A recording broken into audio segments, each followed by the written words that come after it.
This is the story of an adventuresome lion cub who must find his own place in the great circle of life. As the morning sun rose high over the African plain, animals and birds gathered at the foot of Pride Rock. This was a very special day. The animals bowed when they saw the new prince, Simba, before them. King Mufasa and Queen Sarabi watched as Rafiki, the wise baboon, presented their newborn son to the kingdom. Simba grew into a playful and curious cub. Early one morning, Mufasa brought Simba to the top of Pride Rock. "Everything the light touches is our kingdom," he told his son. "One day, Simba, the sun will set on my time here and will rise with you as the new king. We are all connected in the great circle of life." Later that day, Simba went to see his uncle Scar. "My dad just showed me the whole kingdom," the cub bragged, "and I'm going to rule it all." Now Scar was angry that he was no longer next in line to be king. He was plotting to get rid of this new prince. He asked slyly if Mufasa had shown him what was beyond the northern border. "Well, no," said Simba sadly. "He said I can't go there." "And he's absolutely right," said Scar.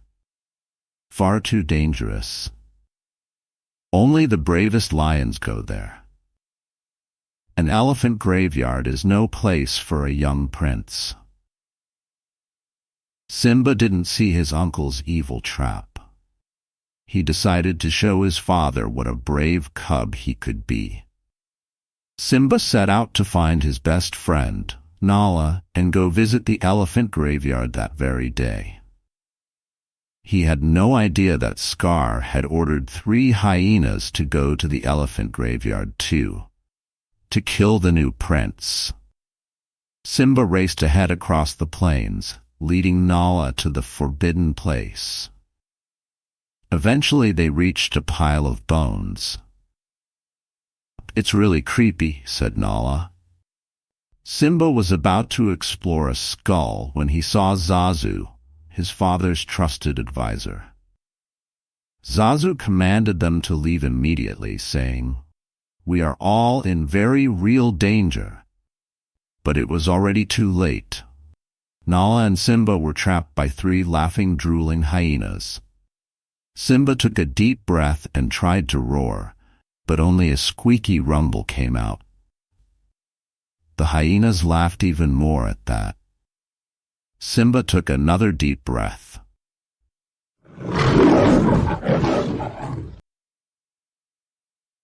The 3 hyenas looked around into the eyes of King Mufasa. His giant paw struck one of the hyenas as he growled, "If you ever come near my son again." The hyenas fled howling into the mist before he could finish. Mufasa scolded his son on the way home. "You deliberately disobeyed me." "I was just trying to be brave, like you," said Simba softly. "Being brave doesn't mean you go looking for trouble," replied Mufasa. The moon shone brightly above them, and the stars twinkled in the dark sky. Mufasa stopped. "Look at the stars. The great kings of the past looked down on us from those stars. So, whenever you feel alone, just remember that those kings will always be there to guide you, and so will I." Meanwhile, Scar came up with another plan to get rid of King Mufasa and Simba. Scar led Simba down a steep gorge. Then Scar signaled the hyenas to frighten a herd of wildebeests. The wildebeests stampeded towards Simba. Hearing the thunder of hooves, Mufasa raced to the rescue. "Hold on, Simba," he cried. The king rescued his son, but he could not save himself, for Scar pushed him into the stampede of wild beasts. When the stampede was over, Simba ran to his father's side. "Dad," he whimpered, nuzzling Mufasa's mane. But the king did not reply, and Simba started sobbing. "Simba," said Scar coldly, "what have you done? The king is dead, and if it weren't for you, he'd still be alive. What will your mother think? Run away, Simba. Run away and never return." Heartbroken, poor Simba ran away as fast as he could. Scar was certain that Simba would never come back. He returned to take the royal throne at Pride Rock for himself. Meanwhile, Simba was far away from the Pride Lands. The ground turned dry and cracked beneath him. The hot sun beat down as vultures circled above his head. Exhausted and unable to go any farther, Simba slumped to the ground. After a long while, Simba awoke. Everything around him looked different. There were trees and grass and flowers instead of desert. A meerkat named Timon and a warthog named Pumbaa had brought him to their home. "You nearly died," said Pumbaa. "I saved you," added Timon. "Well, Pumbaa helped." "Thanks for your help," said Simba, but he thought, "It doesn't matter. I've got nowhere to go." He began to walk away. "Where are you going?" asked Timon kindly. "Nowhere," said Simba. "Anything we can do?" said Pumbaa. "Not unless you can change the past." "You gotta put your past behind you," said Timon. "Repeat after me, Hakuna Matata." "It means no worries," added Pumbaa. Simba decided to stay in the jungle with his new friends. Years passed, and Simba grew into a young lion. He lived a happy, carefree, no-worries life with his friends. But one day something happened that was not a no-worries situation. A fierce lioness was about to spring onto Pumbaa, who was stuck under a tree root. "She's gonna eat me," squealed Pumbaa.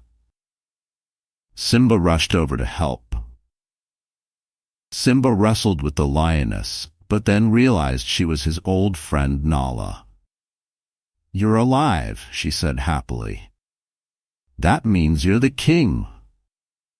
Nala told Simba how Scar had destroyed the Pride Lands. "Simba, if you don't do something, soon everyone will starve." "I can't go back."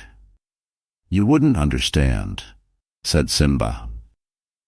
Nala was disappointed in her friend.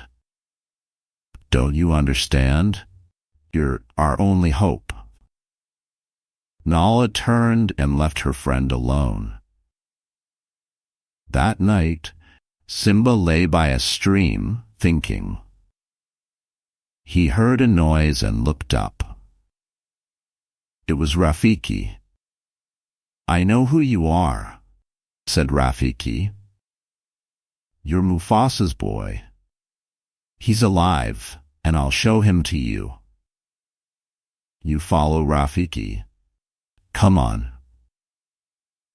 Simba followed Rafiki in wonder to the edge of the stream. As Simba looked into the water, his reflection changed shape and became his father's. He heard Mufasa's voice from the stars. "Simba, remember who you are. You are my son and the one true king." Then the reflection and Rafiki disappeared. "I am going back," decided Simba. Meanwhile, back at the Pride Lands, storm clouds had gathered and a lightning bolt scorched the earth.